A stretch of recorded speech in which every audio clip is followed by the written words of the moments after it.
Hello friends, അപ്പം നമുക്കിന്നൊരു healthy mayonnaise ഉണ്ടാക്കാം. അത് ഓയിലും എഗ്ഗും ഒന്നുമില്ല, അത് അടിപൊളി പനീറും കൊണ്ടൊരു ഹെൽത്തി മയോണൈസ്.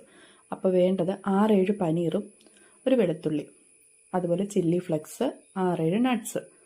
അപ്പോൾ ഇതൊക്കെ ജാറിലേക്ക് ആഡ് ചെയ്യുക. അപ്പോൾ ആ 6-7 പനീറും ഒരു വെളുത്തുള്ളിയും നട്ട്സും ചില്ലി ഫ്ലെക്സും എല്ലാം ജാറിലേക്ക് ഇടുക. ജാറിലേക്ക് ഇട്ടിട്ട് അതിനകത്തേക്ക് ലേശം തേന്, അത് ഒരു ചെറിയൊരു ഇതിന് വേണ്ടിയിട്ട് ഇച്ചിരി ലേശം തേനും കൂടെ ആഡ് ചെയ്യുക.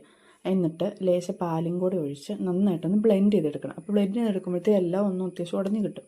എന്നിട്ട് അതിനകത്തേക്ക് കുറച്ച് പാലും കൂടെ ആഡ് ചെയ്ത് ലേശം ഉപ്പും കൂടെ ഇടുക. ലേശം ഉപ്പും കൂടെ ഇട്ടിട്ട് നന്നായിട്ടൊന്ന് ജാറിൽ ബ്ലെൻഡ് ചെയ്തെടുക്കുക. ബ്ലെൻഡ് ചെയ്തെടുക്കുമ്പോൾ നല്ല തിക്കായ പനീർ മയോണൈസ് അടിപൊളി എന്ന് പറഞ്ഞാൽ അടിപൊളി. അത് ചിക്കൻ്റെ കൂടെ ആണെങ്കിലും ചപ്പാത്തിൻ്റെ കൂടെ ആണെങ്കിലും ബ്രെഡിൻ്റെ കൂടെ ആണെങ്കിലും അടിപൊളി മയോണൈസ് ആട്ടോ. അപ്പം നിങ്ങളൊന്ന് ട്രൈ ചെയ്ത് നോക്കണം വീട്ടിൽ. അപ്പം ഇഷ്ടപ്പെട്ട് കഴിഞ്ഞിട്ടുണ്ടെങ്കിൽ ലൈക്ക് ചെയ്യാനും ഷെയർ ചെയ്യാനും സപ്പോർട്ട് ചെയ്യാനും മറക്കരുത്. അപ്പം അടുത്തൊരു വീഡിയോ ആയിട്ട് നാളെ കാണാം. ടാറ്റാ.